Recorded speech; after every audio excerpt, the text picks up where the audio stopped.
On the one hand, we want to say to all of you, it isn't such a good idea when you count on situations or conditions in order to have a reactive, good feeling response. That isn't such a good idea, because you can't control the conditions in the beginning.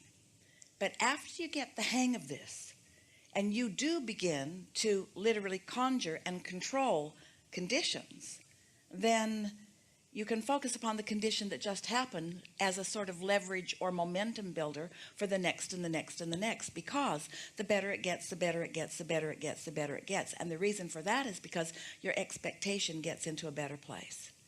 There's a game that we offered. It's in the Ask and It Is Given book. And in the beginning, there were about 25 people who were visiting with us in Jerry and Esther's living room who began playing this game.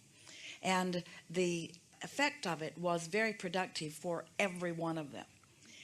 There were two games, but the first game is put $100 in your pocket. Find it somewhere and put it there. And don't spend it in action. Just spend it vibrationally and mentally. And spend it all day, every day, on as many things as you can spend it on. 100 times over. Just spend it and spend it and spend it. I could do that. I could have that. I could have one of those shoes. I could eat lunch here. I could take these people with me to lunch. Feeling the freedom of what it feels like to have prosperity in your now fingertips. And you play that game for a little while, and your vibration shifts, and then that 100 grows to another and another and another and another and another and another and another. Another game, you started this trend of conversation, and it's so helpful because you said, I just like to be playful about things. And so if you could turn the angst that any of you feel about money into the game, the delightful game of money, just that shift in the way you feel about it would shift your point of attraction. So here's another game. Take a columnar pad and list all of your outgoing expenses. The largest one, let's say, is usually a house payment. So put that in the far right-hand column. And then the next one's usually a car payment. So put that next. And then insurance or whatever your obligations are monthly. Just lay them out across this columnar pad with the biggest one on the far right and the smallest one on the far left. The smallest one like the cable or the paper that's being delivered, whatever it is, lay them all out and then look at it in a sort of understanding of where you're at financially. It's a sort of recognition of what currently is. And then make a statement to yourself that says, I'm going to do my best to keep my commitments to all of these contracts that I've signed. And in some cases, I'm going to do twice what I've said I would do.